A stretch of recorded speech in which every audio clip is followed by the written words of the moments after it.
বলছি না, কিন্তু বিধানটা এটা আমাদের জেনে নিতেই হবে। 2 নম্বর হচ্ছে উকিল। উকিল তো অনেক কিছুতে হয়। উকিল তো ইয়াও করে, নোটারি পাবলিক করে। উকিলের অনেক কাজ থাকে। উকিলের জন্য সে কুফরি হবে না যদি না সে ইচ্ছাকৃত ওই জায়গায় যে জায়গায় আল্লাহর বিধানকে পরিবর্তন হচ্ছে সেখানে সহযোগিতা করে, তাহলে সেও কাফের হয়ে যাবে ইচ্ছা করে পরিবর্তন করার জন্য। আর যারা সংবিধান তৈরি করে ইসলাম বিরোধী যদি সংবিধান তৈরি করে, সেও কাফের হয়ে যাবে।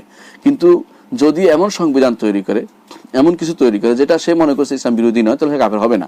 সে হয়তো মনে করে নাই, সে জানে না, জানা অবস্থায় কাফের হবে না, কিন্তু তাকে জানিয়ে দেওয়ার পরও যদি কোনো সেটার মধ্যে থাকে, তাহলে সে কাফের হয়ে যাবে। এই জন্য এগুলি সাংঘাতিক এক মারাত্মক জায়গা, যেখানে মানুষ হস্তক্ষেপ না করাই উচিত। এই জন্য আমি অনেককেই বলি যে আপনারা আল্লাহর দ্বীনের বিরুদ্ধে দাঁড়াবেন না, আপনারা জজ হবেন না, আপনারা এমন জায়গায় ব্যারিস্টারি করবেন না বা ওকালতি করবেন না, এমন কাজের মধ্যে যেটা আল্লাহ এবং তার রাসূলের বিধান আছে এর বিপরীতে কখনো যাবেন না।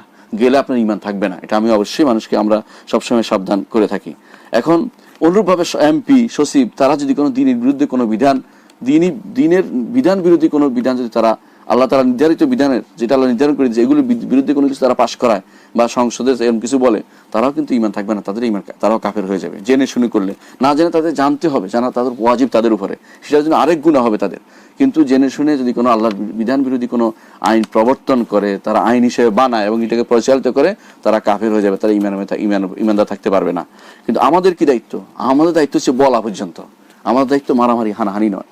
এটা কিন্তু মনে রাখতে হবে যে কাফের দেখতে হয়ে গেছে বলেই আমি তাহলে মারামারি হানাহানিকে একজন মেরে ফেলি, এটা আমার দায়িত্ব নয়। কারণ কারো উপরে হদ জারি করার দায়িত্ব আমাদের না, আমার দায়িত্ব বলা পর্যন্ত। একজন ইমানদার সবসময় বলবে, তার মুখ চাল চলবে, এটা হারাম, কুফরি, শিরকি বলবে, কিন্তু সে কাউকে কাফের হিসেবে শাস্তি প্রয়োগ করার ক্ষমতা রাখে না। ক্ষমতা দিবে কে? রাষ্ট্রপ্রধান। যদি না হয় তারা গুনাহগার হবে, আমি এর জন্য গুনাহগার হব না। এই জন্য বলা পর্যন্ত যেন সবসময় থাকে, এটা খেয়াল রাখতে হবে। এদের চাকরির ব্যাপারে বলেছি, এই জাতীয় চাকরি করা জায়েজ নেই। হ্যাঁ, জেনে শুনে এই জাতীয় চাকরি করা জায়েজ নেই। আচ্ছা, পরবর্তী প্রশ্ন।